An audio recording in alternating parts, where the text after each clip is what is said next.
before I get started, just a couple of things. We've got the real brief PowerPoint here, and that should be, copies of that should be on the inside left of the notebook there. And then the remaining tabs in the notebook go over really all the analysis and all the evaluations that have occurred since our April meeting relative to assessing the district and coming up with a cost and all the rules and regulations that would need to accompany a district like this. So we got kind of two parts. I do not have the booklet electronic just yet. We will have it up on our website, but you've got copies there for you. And apologize anybody in the audience. We're going to be here in a little bit. We're going to be looking at a booklet that everyone won't have access to, but I will get that up on the website later.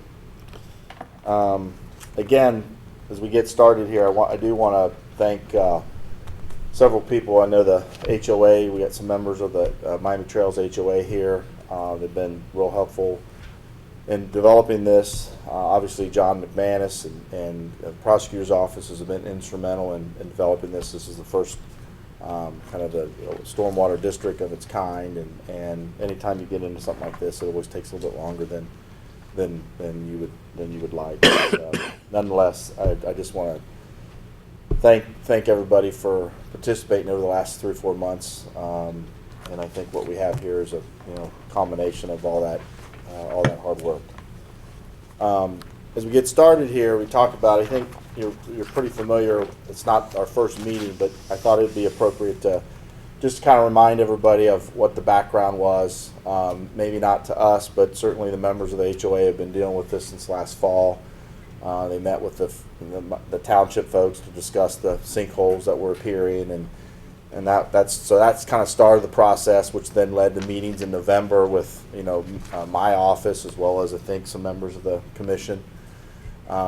In December, the HOA had a formal meeting where they presented this concept to their members and had an overwhelming support, and they can talk more about that.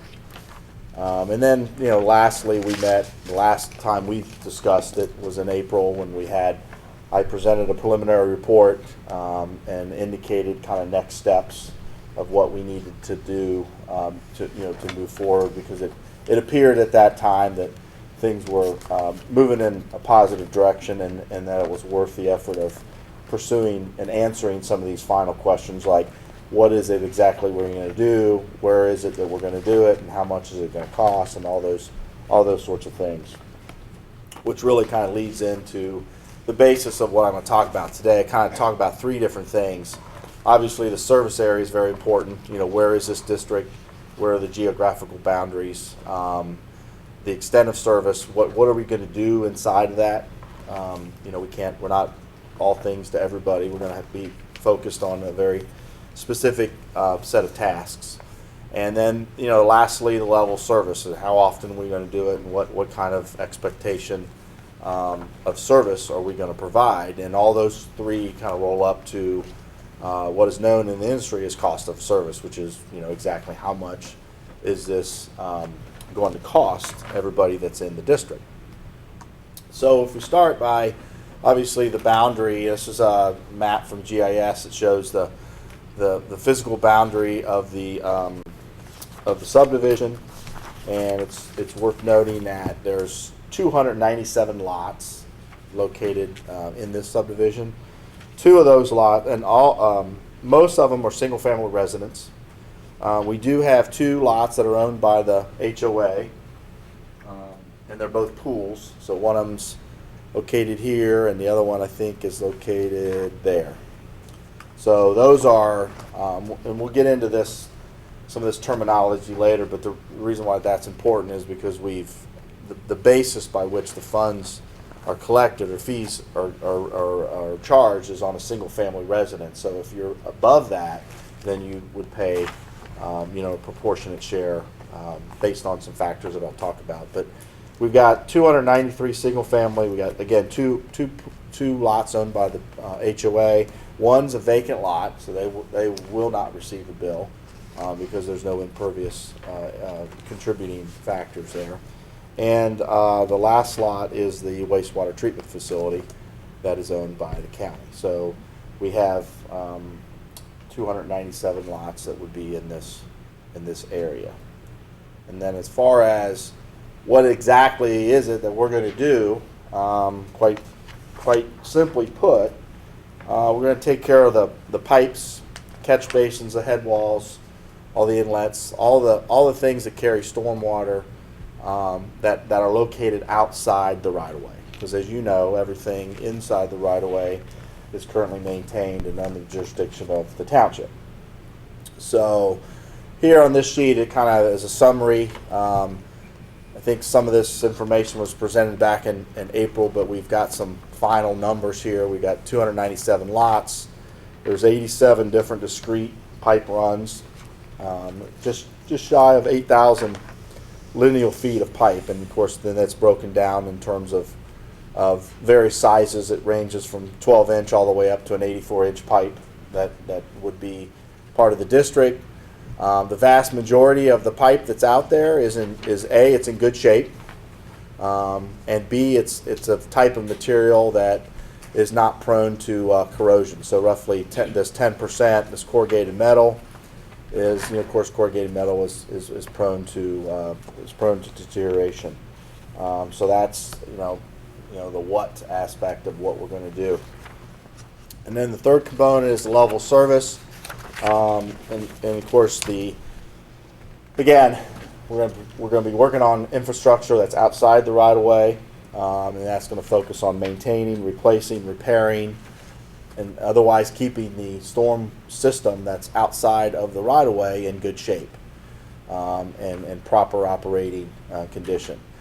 So those, when you kind of look at the area and the extent of what we're doing, where we're doing it, and how we're doing it, that all kind of points to cost, which is always the big, whenever you get into these utilities, that's usually front and center as to it all sounds good, but how much at the end of the day, is it going to cost the members of the district? So that's where I'll kind of switch gears a little bit, go to the book, and just to kind of walk you through some of the things that we looked at. Obviously, the first two sections, the very first section is the map that shows the subdivision proper, and then you have the individual property listings. And if you look at the second tab, you can see there's a whole litany of names and lot numbers. And one of the things that we'll talk about a little bit later, I mentioned earlier that the basis of this district is formed around single-family residences. There are a few outlier lots, the HOA and the vacant lot, and then the wastewater treatment. But there's a process by which those are handled, and because at the end of the day, you can get to a cost, but at the point where you start distributing and coming up with a rate, it needs to be fair and it needs to be equitable amongst the district. And so we constantly keep those things in place. So the second tab again is just the hard listing. Ultimately, that would be distributed from a billing perspective. And again, we'll talk about that here in a minute. The third tab is our inventory summary, and again, there's really the backup behind. We were in this particular case fortunate because we have a defined area, we have a finite area. We were able to televise all the lines, so we have a tremendous advantage amongst most of these stormwater utilities that exist, even in Clermont County and surrounding counties, because we know exactly what's in the district, what kind of shape the pipes are in, and one of the things that we did with the cost aspect, you have the operating and the maintenance and the ongoing cost, but what we did is we took a life cycle approach to all of the infrastructure that's out there, which is it's arguably a conservative approach, but everything has a finite life, whether it's a concrete pipe or a corrugated metal pipe. And so we kind of took a life cycle approach, and for example, for corrugated metal, the industry standard has its useful life tagged at 30 years, whereas your concrete and more of your plastic pipe has a 100-year life. So we took those things in consideration as we were developing future needs and costs, kind of a sinking fund approach, if you will. So that's the fourth tab there, which was really instrumental in developing. Again, we have a really good idea of what's out there and what our current and future needs are going to be. So as we move into more of the rate aspect of, it's important to understand what you have, what you're going to need to repair in developing your rate. The first thing we had to do is we had to evaluate what type of rate structure we were going to use. And I think it's right there on the first page of tab number 4. There's two types. There's the impervious area method, and there is the intensity of development method. And there's some finer points amongst those two. But if you on that fourth tab, if you look at page 6, there's a matrix that kind of goes through the good and bad associated with both those methodologies. And quite frankly, the impervious is the most widely used, and really what we do is you physically measure the rooftops, the sidewalks, the driveways, all of the areas on a particular lot that would be impervious to the saturation of stormwater. So you have a 100% runoff, if you will. And we did that, and we did a sample of the neighborhood to come up with an average, what's known as an ERU, which is an equivalent residential unit. Because again, you want to try to make this fair and equitable. So what we've done is our baseline is what we would call a standard residential lot.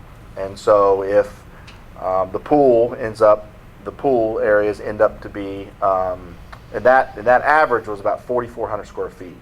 And so both pool lots end up being basically twice that. So they would get credit towards 2 ERUs, not just one. Charged. I'm sorry. They get charged for 2. Yeah, not credit. Yes. Thank you for that. That was a major. They smiled. Exactly. Yeah. So they would be charged two units versus a residential lot was 1, and that's really important because the basis behind forming these districts, you have to be fair, you have to be equitable, and this has been legally a defensible kind of a strategy. So that was like job number 1, was what kind of rate structure are we going to use. And once we settled in on impervious area, then it was just a bunch of math that had to happen. So we did a sample. Again, we came up with about 4,400 square feet was our average impervious area for this subdivision. Every unit's going to be different, or every district could be different. But for this subdivision was 4,400, and then it just became a mathematical situation. So I had a yep, question sure. for you is, I know this came up before when we've talked about the districts. Any kind of like credits you would give for somebody who has, say, for instance, a rain barrel where they catch the water? Under this scenario, this residential, we talked about credits and exemptions and things like that, and at the moment we're not providing any kind of credit. It does start to get It's much more complicated. it does. It starts to make it very complex, and how you regulate that, and how do you measure that, and how do you make sure that what they're getting credited for they're actually doing. And so it opens up a whole host of issues that we decided under this particular case we want to try to keep it as simple as possible, but still fair and equitable, and enough to cover the things, because the last thing we want to do is overpromise and then not have the resources to deal with the things that we ultimately would have to deal with. So the rate structure analysis was really, really important. Again, we came up with the impervious area. We've chosen to use the impervious area methodology, which is, so if something, if that vacant lot, for example, was to develop, well, we physically go out and measure what the impervious and do the calculation, and it's very fair, it is very equitable. And if that lot stays vacant, well, then it's vacant. But if it gets developed as a residential structure, it simply gets one. Gets one, right, One right, unit. right. So you- But if it turns into another HOA pool or tennis court or something like Yeah. that, then the number could go up. Right. But it provides you that flexibility, but you're still consistent, you're still fair, and you're still viable there. So that again was kind of a first step. I mean, all of these things are important. I mean, obviously understanding the condition and the boundaries and all those things are important. But as we get into the number crunching, it gets more and more important. So that was kind of our fifth tab or fifth step, if you will. The next two tabs, 5 and 6, are really ORC requirements for looking down the road. Should this go to fruition? Two things that we would have to have is obviously a resolution that would create the district, and then also a resolution that would establish the rates and the fees. And so tab number 5 would be an attachment to that resolution that lays out our schedule of stormwater fees, and this just goes through all the means and the methods of how the money's collected, how much is collected per ERU per residential lot, and it goes through all of that. And basically, it's a little over $9 a month is what our monthly charge. So on an annual basis, it's $110.24 per ERU is what, at the end of the day, after you crunch all the numbers and you divide it by all that, that's what the number comes to be. So again, 5 and 6 are kind of, that was 5. 6 really is where the document, again, it'll be an attachment, but this is where really everything comes together, and we look at service area, we look at level of service, we look at the condition, we look at the capital side, because we do have an immediate capital need of over $100,000 of repairs that are imminent and need to happen as soon as possible, which is what really brought us to this point in the first place. So you take that, you convert that to debt service. So if you look on tab 6, kind of the table that really brings everything together is on page 4. So the 6 tab, page 4, there's a little table there. So we got O&M costs, we got life cycle. Again, that's the analysis. We took a condition assessment. We said, okay, this concrete pipe's going to last 100 years. It's 22 years old now. Boom, we got a plan for the future. So we have a sinking fund approach for them, which is a great way of doing it. Most of these districts, quite frankly, are formed by they don't really know what they have in terms of how bad the pipes are, because they can't go out and televise everything because it's cost prohibitive. So they end up putting up a number that they think they can just that the people are willing to pay, which is not necessarily the best approach. In this particular case, we're in a fortunate situation where we know exactly what it's going to take, and there's no misgivings, and we're very open and transparent. Hey, this is what we need to collect, and you add up all the numbers, and it's about $33,000 on the annualized basis over the next 5 years, and you divide that by the 306 ERUs that we have, and it comes up with the $9.19 per ERU. These annual fees are just collected through property taxes? Actually, they're going to be collected. That was one of the things we'll talk about, but it's going to be added to the existing water and sewer bill, because again, everybody in this subdivision is a water and sewer customer. So we've already worked with Suki, and we've got, and again, this mailing list back on tab 2 would be the list that I would send to Suki and tell her that, okay, add this $9.19 charge per month charge to these lots, and she's assured me that it's doable and very, very low cost to the district. So that So the mechanism cost will be separated out from the regular. Yeah. There's a line for water, sewer, and then stormwater. Yeah. Okay.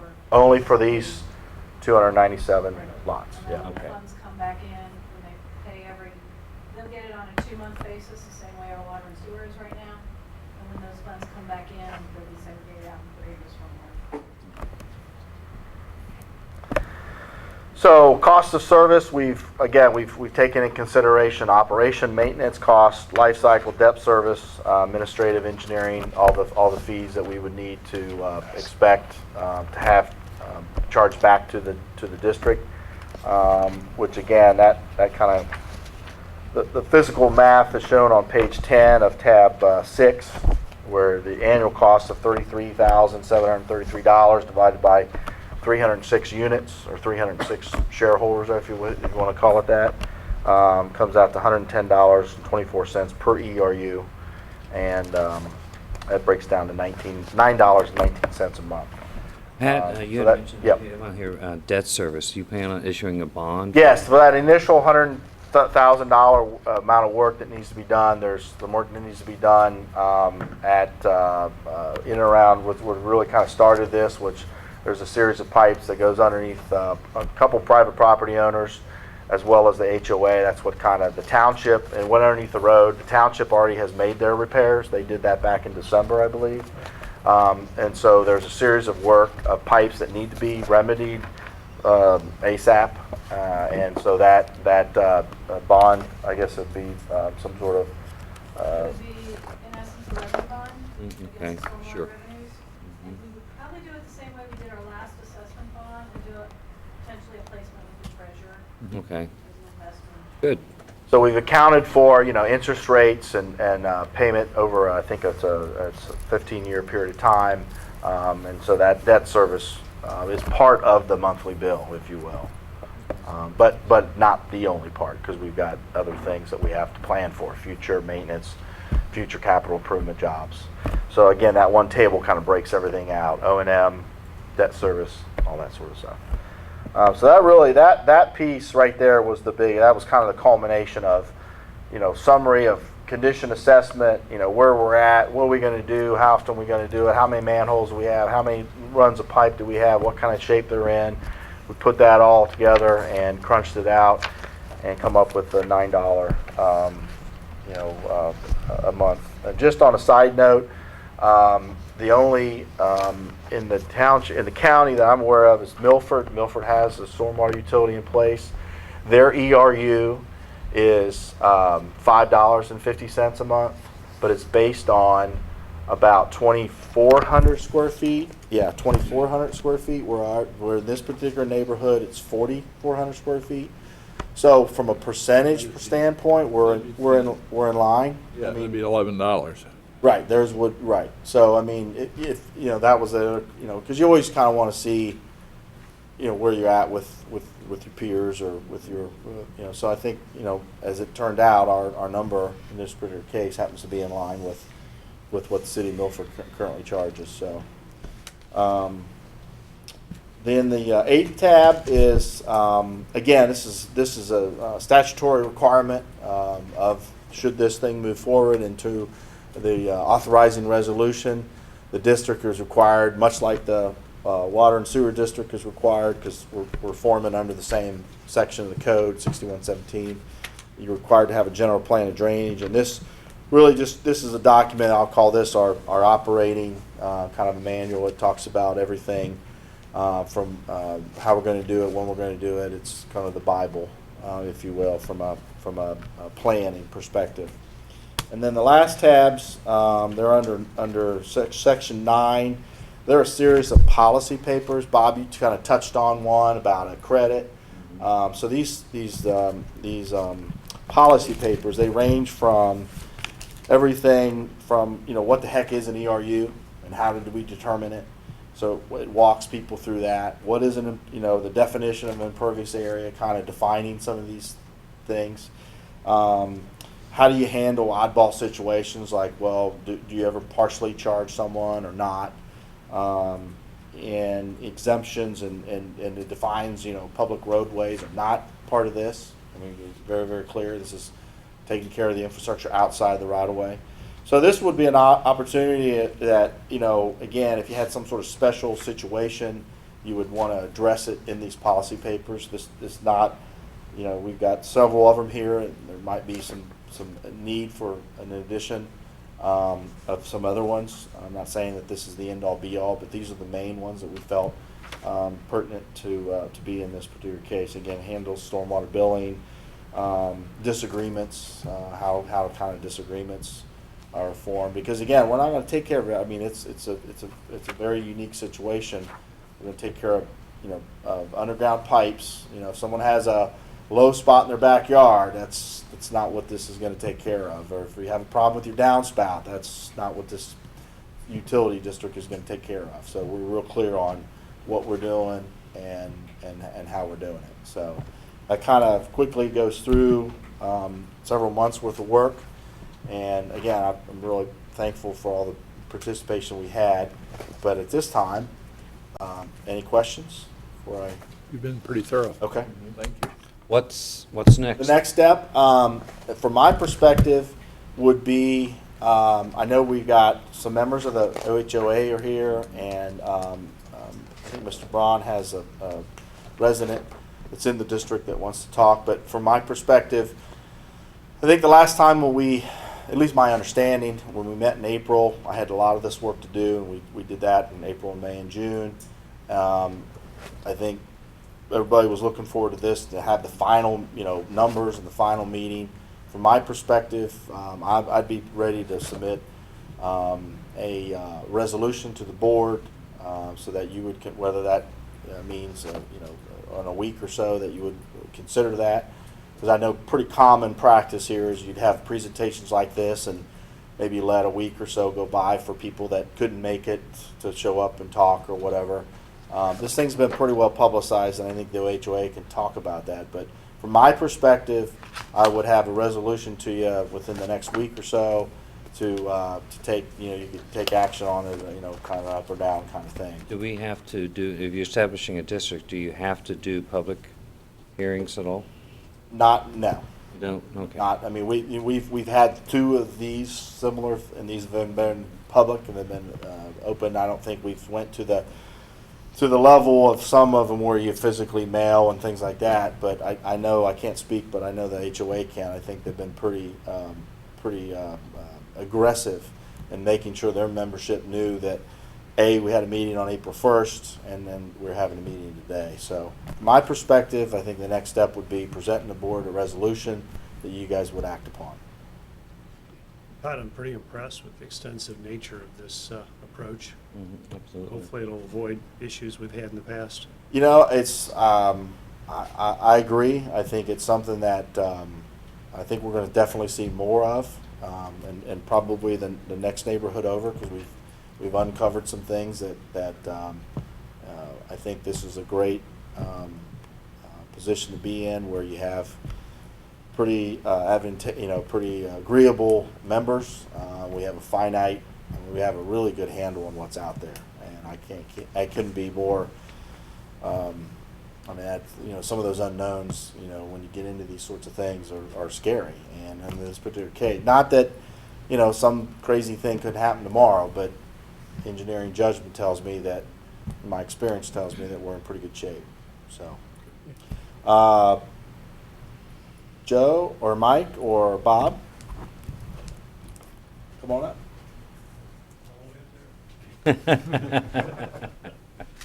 Well, John, I John. called you Bob. Sorry. That's a good name, though. I But know you're talking about. I won't take a lot of time. Okay, I'll take a lot of Whatever time. you need, whatever you need. absolutely. Well, I don't need a lot. But I would like to thank you as the commissioners for listening to our request, and I hope you're favorably disposed to act on it soon, very soon, because the pipes are deteriorating. I'd like to thank Pat and his office, who has been kind of our guide in this process. We started under the ditch proposal, and we switched over to this new approach because Pat You were said, hey, smart. we think it's a better approach. We'd like to prototype it, and then if it works, use it as a prototype. And we understand that process takes a little bit longer than if it was well-defined and a well-trod path. But we do urge you to act soon, because it has been over a year since we've seen the sinkholes, or about a year. The pipes do continue to deteriorate. The weather is not cooperative, Got a lot of rain. a lot of rain. And so we're very concerned. And we'd love to get this process started as soon as possible. Now, in terms of community support and what we have done to educate our community, I can remind you of that if you want to hear about it a little bit. We had a ballot in our December meeting, which was attended by our residents, and we had complete support for pursuing this proposal. We then, I think, Ed, talked with you, and you said you wanted to see some demonstration of just what support there was. So we did a survey of the entire 293 homes, of which we received 202 responses, I believe, almost 70%. There was no objection. There was only support from every ballot we received. So of those 202, they were all positive. We have published the existence of these meetings on our website for our community to know what was happening. So we hope that, that people are aware of it and attended as they could these meetings, and we hope to support it. With that said, I just again, lastly, and again, want to urge you to action as soon as you possibly can. With that said, I have nothing more to add unless you have questions of me. No, no, Thank you. thank you very much. Anybody else? Could we just get your name and address for the record? John Faulkner, 6595 Miami Trails. Okay. Thank you very much. Well, thank you, commissioners, for allowing us to talk and to discuss this project. And I want to start too by thanking Pat and his team, and John McManus and Marshall and the prosecutor's office. It's been a pretty collaborative effort, and a lot of different eyes looking at the looking at this process. And it's something that is important to me. I'm one of the affected private property owners with the probably the greatest sense of urgency. The pipe that is failing, showing significant signs of failure, is underneath my property, and so certainly that has gotten me involved, and I appreciate certainly the support of the HOA and the support of the neighborhood. It means a lot to have 203 of the 297 responses being in favor of it, with no opposition noted. So that's been a real blessing through this process. Significant amount of time and resources have been put into it with certainly the county staff, the HOA staff, and the affected residents. And to reiterate again what John said, I sort of respect your timeline, and as a taxpayer, I'm thankful for your timeline to allow the public comment and allow any questions that need to be brought up to be available to brought up. But again, I want to state our urgency to repair this pipe. I was brought into this back in October when the township contacted me after they had run a camera through, and that started the process for me. Miami Township repaired their portion back in December, felt it was necessary in the condition, and here we are in August, and we're I'm still sitting on a rather significant liability with each rainfall that comes. So again, I want to express the urgency with that. And with that, I want to thank you. My name's Mike Wolf, and it's 6650 Miami Trails Drive. Thank you. Anyone else that would like to speak?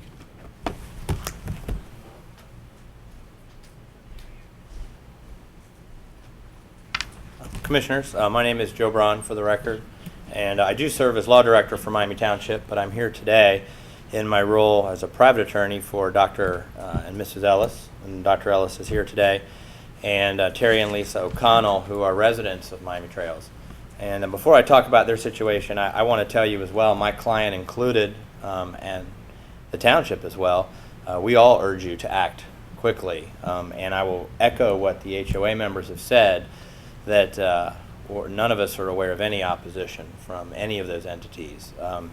I think it is a very creative solution to create a stormwater district in Miami Trails. As you're aware, in Orchard Valley, we have a sinkhole that you've looked at in the past. I know Mr. Humphrey was out there, and maybe the other two commissioners as well. May have all been. You may have all been. Yep. And in that particular instance, there was a sinkhole that continued to deteriorate.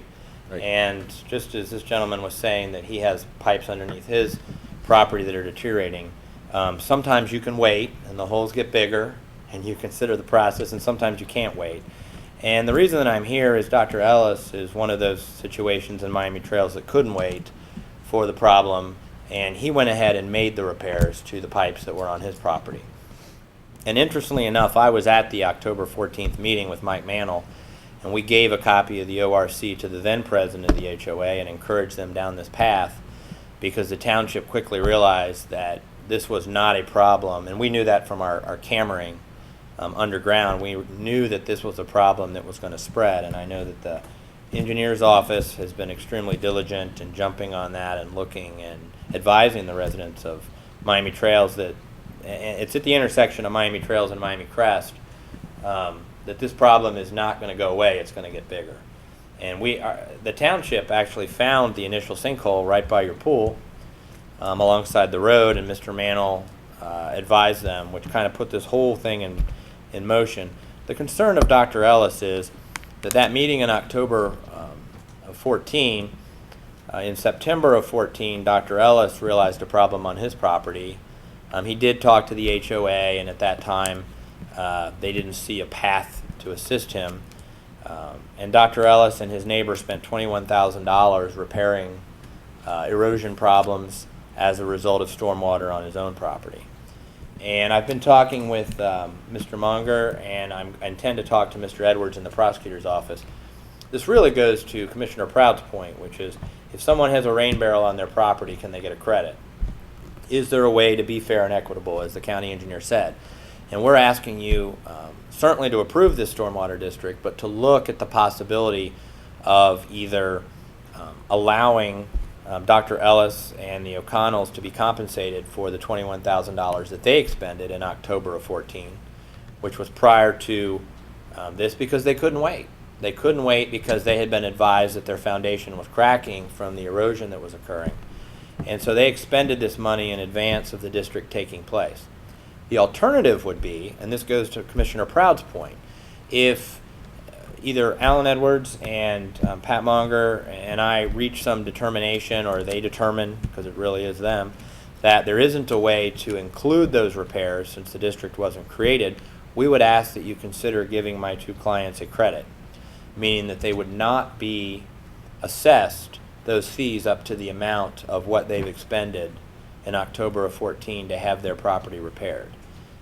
Any type of credit like that, and I know it's in your binder, would have to be worked out in advance of the district being approved by this board. So if you're going to be looking at the issue of rain barrels and how you're going to do credits on that, my reason for being here today is to encourage you to consider giving my two clients either A, the ability to be compensated up front for those repairs, and if that's not an option legally, then we would ask that you consider giving them a credit, which we know is an option. It's something, though, that would have to be agreed to by the three of you and the engineer's office and all the parties involved in the document that would create that district. While Dr. Ellis saved his home by spending $21,000 in repairs and saved his neighbor's home, we all know that stormwater doesn't all accumulate on one property. It obviously is a benefit that comes from the neighborhood, just as the repairs that will come through this district once it's formed do. So my reason for being here is to throw out the concept that you consider offering a credit to them or compensation to them for the damage that occurred prior to this being formed, and also consider a credit. My commitment is that between now and when you consider this the next time, I will reach out to the prosecutor's office and the engineer's office to discuss this option with them. But on behalf of Dr. Ellis and the O'Connells, we would ask that you consider that. I'm not aware, and perhaps someone from the HOA is, if there are any other homeowners in Miami Trails that made these types of significant repairs in the recent future. My client isn't aware of any, but I know that he did expend, and his neighbor expended the $21,000. And if there's a means or a mechanism to give him some credit or compensation, we'd ask you to consider that. Thank you. Thank you. Thank you. Any questions? No, I think we'll look to Mr. Manger and the prosecutor for guidance on that. Mm-hmm. That's all we can ask you to do is consider it, so. Yes. Thank you. Thank you. I know I want to personally commend HOA, you know, for being so progressive and, you know, and forward-thinking in that as well. So hopefully you guys will be, you know, ones to spur other developments then to say, hey, look at this. This is, you know, either pay me now or pay me later. The other is Engineer Manger. A lot of work on his part and his staff. Absolutely. Absolutely. This is well done from what I've been able to see. It's like how to eat an elephant, you know, one piece at a time. So that's what we're doing. Yep. Any other questions of the board? I have just, can we discuss whether we feel we need to do a public hearing or not? What are your viewpoints on that? The normal practice would be to do a public hearing, I believe, but it appears that we have no opposition from the area, and it appears to have been well publicized, so. So we don't, by ORC, have to do one, correct? I'm not certain of that, and I certainly would refer that question of to whether or not To the you have prosecutor. to have a public hearing or not. My understanding with the prosecutor's office is that that specific issue is not in the statute. You know, we've certainly have had several, Mm-hmm. it'd be hard to argue not public meetings, there have been public meetings. We did 2 of them now. From my perspective, there wouldn't be really any more information that would be provided. I guess from a dollar sense, the only issue would be the issue that Mr. Bond raised relative to the previous work done. So- Now, do the residents, were they aware of the dollar amount that would be per Well, lot? back in April, if you remember, I gave them a range. So Range. today is probably the first time that, unless they tweeted it out or texted it out, they'll probably get home and put it on their website, some of this information. Or point them, I would have them point them to my website, because I'll have this, the booklet, if you will, the report, posted this afternoon. But really, today's the first time they've actually heard the final numbers. Okay. I would just bring to your attention that in other instances where there are fees to be assessed or paid or whatever, that the requirement of notification directly to the real property owners and of what your intent is, it is at least, if you don't have to have a public hearing, you give them public notice of what your intent is, and when on or about you are going to adopt a resolution to institute this program. But again, if that's not necessary, it would certainly be the prosecutor's office, because as they said, you have about 70% of the people that responded to a informal survey regarding this, as opposed to an actual program that you're planning on implementing and how you're planning on implementing it. When do you all have your HOA meetings? Our annual meeting is in December. The only thing I would ever think of, if we didn't have to, if you all wanted to call a special HOA meeting. Well, I think it'll either be a group of us, or it's our decision whether we need a public hearing or not. As a public hearing, the Board of County Commissioners who are making the decision. So that's the issue on the table, is whether we have a public hearing of the Board of County Commissioners, what kind of notice we'd have to have, and how much that would What's on delay our the side? process It's versus the fact that we have a. Or what notice you choose Right. to give them Yeah. based on, and once you do this and establish this public utility in this format, you have a format to follow in the future Absolutely. for anyone that will be coming about. Absolutely. So, Can I add something? sure. In discussions as far as not having a rate that we've been able to publish Mhm. that, the question I always got was, well, how do we compare with others? And I think that was what was valuable, and probably our greatest comparison with Milford, when we're looking at the ERUs and the Mhm. cost per ERU. We're in the ballpark with other municipalities that have established this. And I think there was a fear, are we taking on too much? Are we taking on too much by doing it as just a neighborhood? And I think the 919 a month Mhm. answered that question, that we're not, considering the size of the driveway, the size of the roofs and the lots that we're dealing with. And We is this would a, have a completely different discussion if it was $40, $50, Sure. Sure. anything higher. Sure. Mm-hmm. And is this a So- fee that is going to go on into perpetuity? Yes. So the question, there are two questions to me. One is, assuming that we receive a affirmative from the prosecutor that we don't need a public hearing, do we want to proceed and have one anyway? And what notification would we give and what time period would we have? Or would we simply move forward? Why don't we wait and see what the prosecutor says before we decide? Okay. Yeah. Well, I was kind of iffing that one so that we didn't have to get together and decide it, discuss it again to see where we were going, but that's okay with me too. I mean, we want to be fair to everyone, but yet We we do. also. We want to be want be expedient expedite and the- fair, both. Yeah, the Yeah. process. It's not like people aren't aware of this. Right. It's been a year, and they know we've been pursuing it actively with their Mhm. approval for over 10 months. Okay.